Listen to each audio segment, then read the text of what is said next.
Thank you, darling. I dare one of you guys to come up on stage with me. Are you in the production team? No. Okay, come on. I thought you were cheating. This is what we're going to do. Okay. Together, we're going to dare the audience. Okay. I dare you guys to shake the hands of the person next to you. Okay, it's your turn.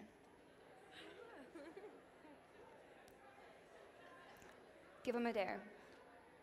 Any dare. Quick. I dare you to give a hug to the person next to you. She chose mine. I dare you to quack like a duck. I dare you to scream. Thank you.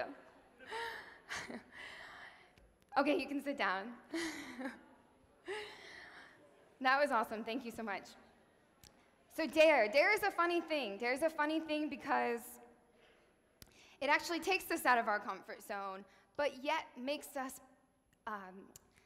gives us opportunity to remember and makes the moments memorable. But yet so many people don't do it. 4 years ago, I was dared to follow my pipe dream of pursuing a career internationally. I graduated college, bought a one-way ticket to Singapore, gave myself a budget of $2,000 and 2 months, and I said, if I don't find a job, I'll just come home. 3 weeks had passed. 3 weeks had passed, and I was running out of money. I had some leads, nothing was confirmed, and everyone was telling me, your pipe dream is not gonna happen. You didn't push through, you need to come home and just accept reality. So I pushed all those thoughts aside, and for the first time in 3 weeks, I took a break. I went down to the pool, and I went for a swim. And it was in that pool, and I'm thinking the situation through. I come out of the water, and I'm graced with the most beautiful Japanese 2-year-old boy swimming in front of me in floaties. And I say to him, "Konnichiwa." And he looks at me like, who's this white girl trying to speak Japanese to me? And I have a conversation with him and his mom, and for a few moments, and then out of nowhere, his father comes up from behind, and his father just ends up being the most successful dealership owner for Toyota in Tokyo for 10 consecutive years. And he had been hired by Toyota in Singapore to open a new department. Lo and behold, there was only one position open. 3 weeks later, I started my very first job out of college as Senior Executive Officer and Kaizen Leader for Toyota in Singapore at the age of 22. Recently, I read a statistic from the College Board that said 50% of high schoolers want to study abroad, but less than 5% actually do. For someone who knows the value of international experiences, that breaks my heart. But it made me think, why is there such a gap between the people who are inspired and the people that actually take that and turn it into action, which is a bit of a theme that have been talked about today already. But what is that difference? And how can we increase the number of people who actually take action? What I'd like to say today is that I think we can't just be fed big ideas or inspiration, but we actually need the willingness on an individual basis to take our intuition and the dares that it gives us and turn them into action. How many of you guys know Justin Bieber? How many of you guys saw his movie? One of my favorite, okay, I admit, I saw the movie. One of my favorite stories of Justin Bieber in that movie is when his agent tells him before his first meeting with Usher, he says, "Do not sing for Usher. Usher receives it all the time."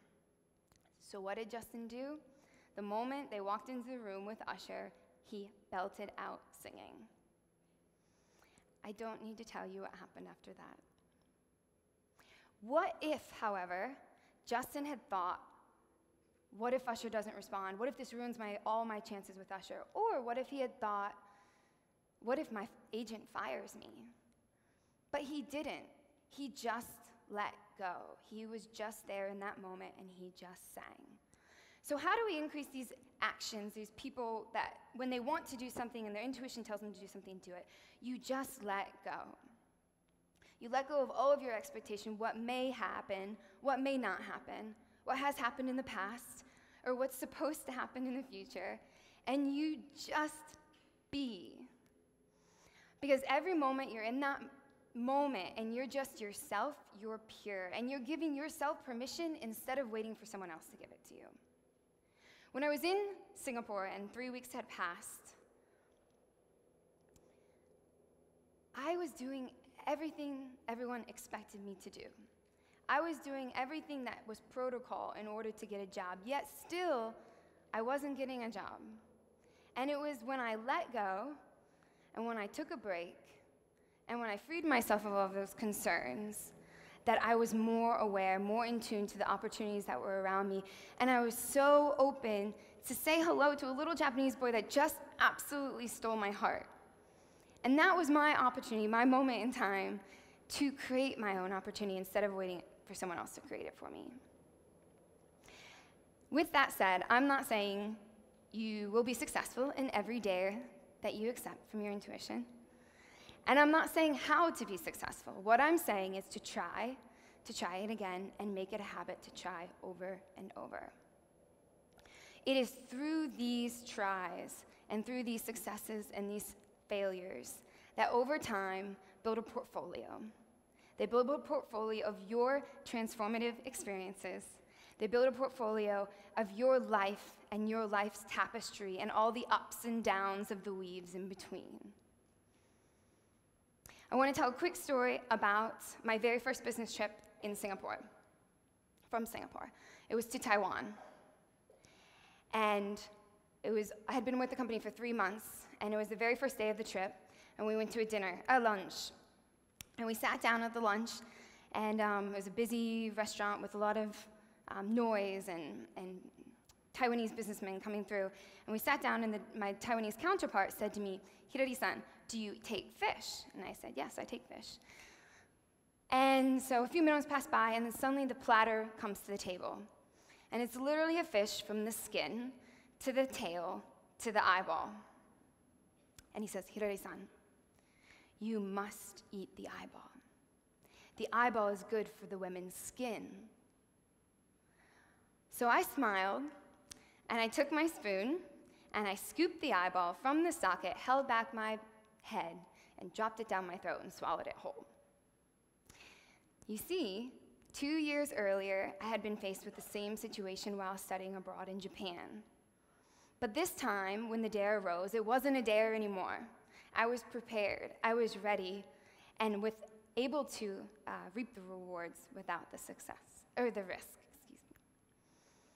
But had I not had that experience in Japan, maybe I would have hesitated, maybe I would have said no, and maybe I wouldn't have earned the trust of my Taiwanese counterparts.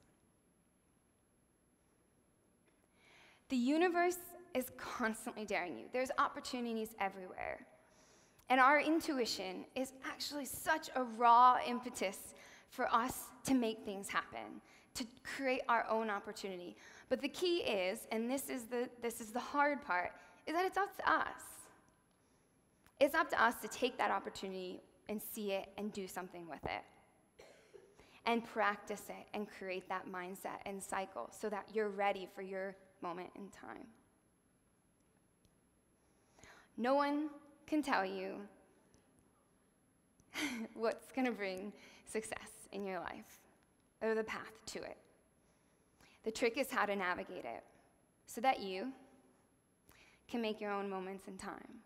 So when you walk out of this room today, I hope you observe your surroundings. I dare you to observe your surroundings.